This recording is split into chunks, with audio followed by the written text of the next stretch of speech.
This is the first of a multi-part series that I'm going to be giving to you about disaster preparedness from someone who has two unique views on experience.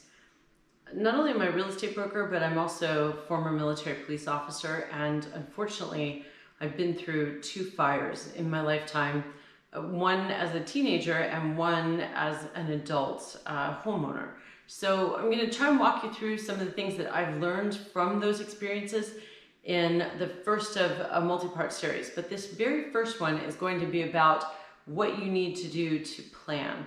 And we're going to use plan as an acronym. So P stands for prepare. And so what I want you to prepare ahead of time are storage boxes of photos. If you have family heirloom photos that you need to take with you, make sure that they're ready to go. That's just something you can do in the course of your normal spring cleaning. Second is anything that you have only on a hard drive, you want to make sure is backed up to the cloud. So you don't have to worry about whether or not you're taking it with you. So make sure you've updated all your backups and everything's in place. And then third are medications lists. So if you have family members that are on medications, during the disaster is not the time to be trying to write out what medications they're on and trying to make sure that you have everything.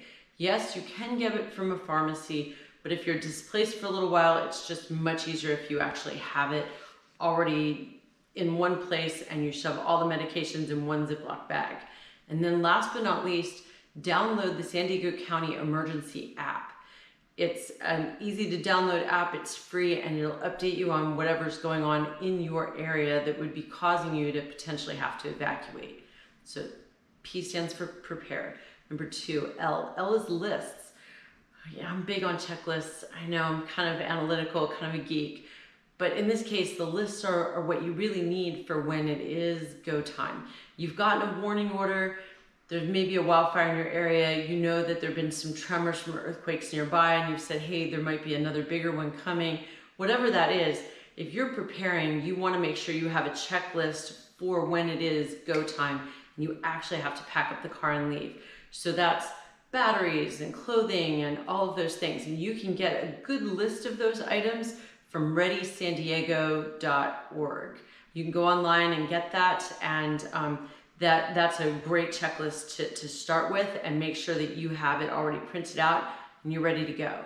You might even stick it in one of the spots in your suitcase so that you have it in case you ever just have to pull it out and start packing.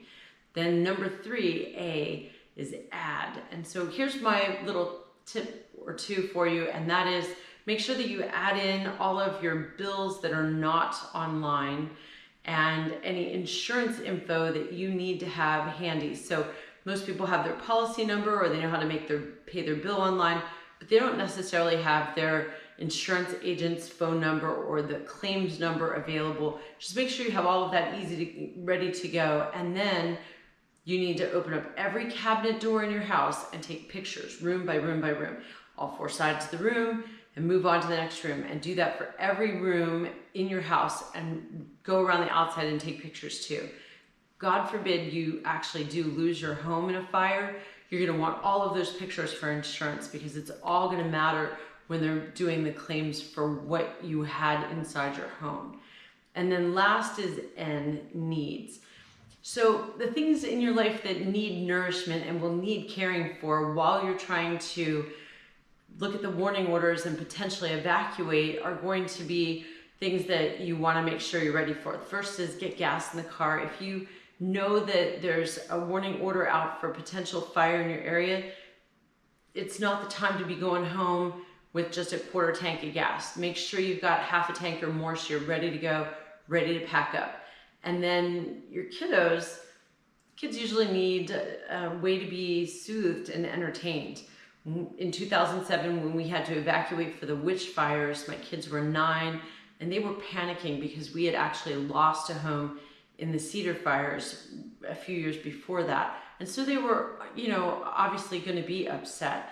I literally had them sit on the edge of the bed and read stories out loud to each other while I was packing.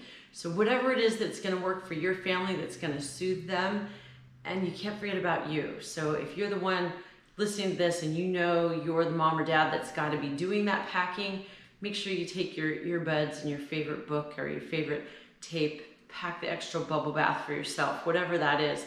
Because in the days or weeks to come, if there is something that causes you to be displaced, you want to make sure you've taken those few items that are going to be of comfort to you. I look forward to talking to you on our next piece of the series. Take care.